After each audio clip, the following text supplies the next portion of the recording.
The majority of my road trip adventures are really tied to fly fishing. Basing out of the Green Lake area, you really are central to a ton of the lakes that are in the area. We got put up in a beautiful little lodge here in Little Horse Lodge, again right next to Green Lake, and central to just a ton of opportunities here. Only have to drive maybe a half an hour in any direction and you are on quality waters.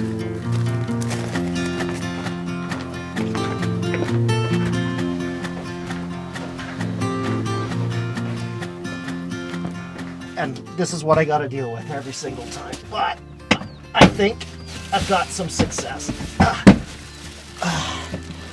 We got buns. All right, let's make a sandwich. We got our cheese. We got here some mortadella and some Black Forest ham. A little bit of Miracle Whip mustard.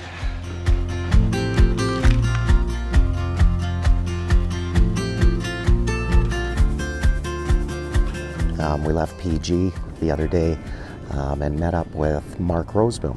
Well, we just rolled into Lone Butte Sporting Goods here. Gonna meet up with Mark and get a plan going. From what I hear, where we're going, they were in about 15, 16. Perfect. Might be a little deeper, might be a little shallower. All right. We've had some dry fly stuff too. Excellent. So we should be prepared for that.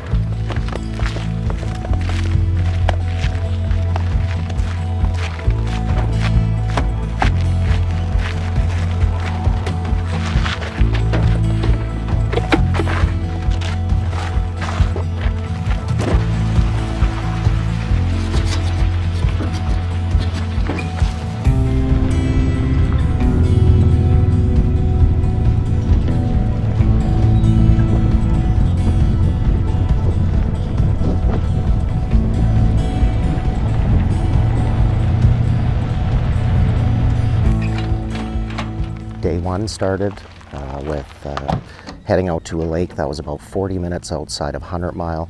A little bit of a late start of the day. Yeah, I think we're best to go In the hole? in the hole. What we'll do, we'll kind of come up by the island here, we'll come back around, Circle around and just have a quick boo. Yep. Yeah, because we saw 3 fish in the gut there, so. Yeah, they're in the hole. They ain't up on the shore. Yep. Well, it's that time of day. Yeah. We'll end up moving in the evening or whatever, but Exactly.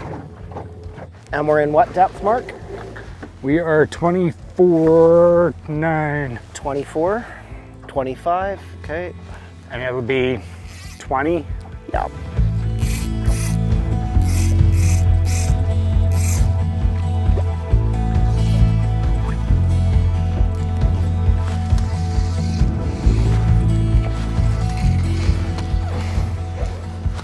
The guiding business allows us to get outside of the store and, you know, kind of practice what we preach and and keep on top of things, you know.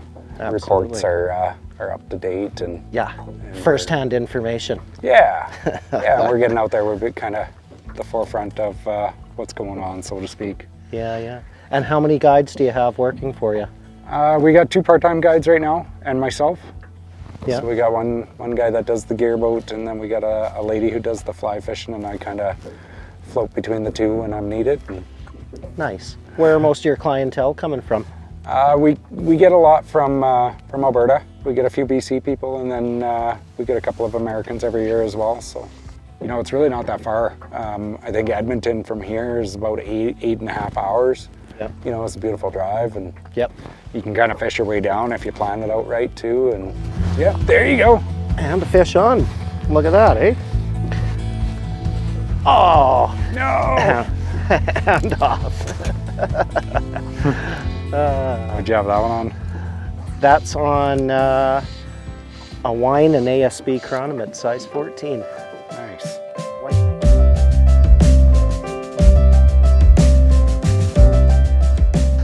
So it was a nice start to the trip and really set the tone, and you know, we're really excited for day 2 as we were really going to be able to focus, get up early, get on the lake, and really target what we're after. On to the next adventure.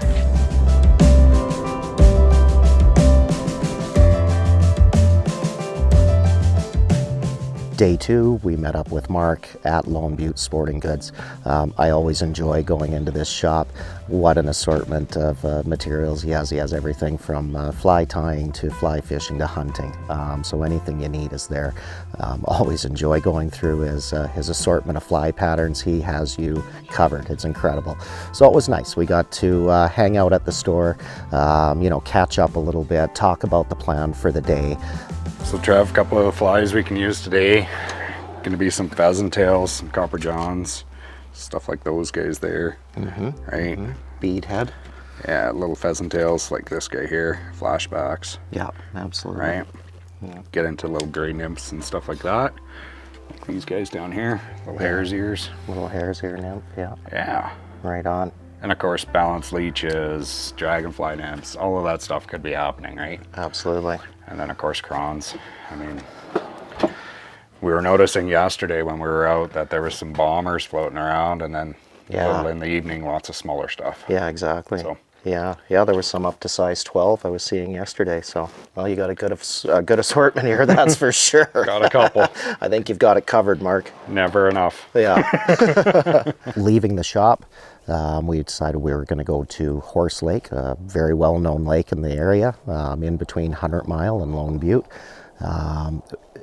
I was really excited to target this lake. Here you had the opportunity to catch not only rainbow, but there's also lake trout and kokanee. So we really wanted to get that trifecta and see if we can check all those boxes. And it was off to the lake from there.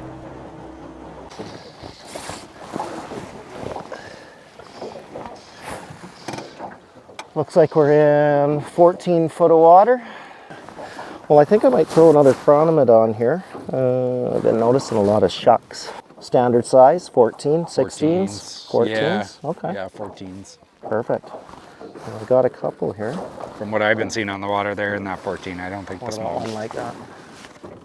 Yeah, man. Once on Horse Lake, it didn't take us long to get into fish. We decided we were going to start with indicator setups and chronomids in about 15 foot of water off a nice little shoal. Beauty. It was interesting fishing at Horse Lake because you knew what fish you had on the line as soon as you hooked up. They all behave a little differently in the way they react once you put it in the hook set. I think this is kokanee, maybe. Lake trout, they tend to bulldog and go straight down, so you knew right away when it was a lake trout. Oh boy! There we go. The rainbow, they were pretty hot. They would take you for good runs. Nice, we got a laker and a rainbow in there, nice.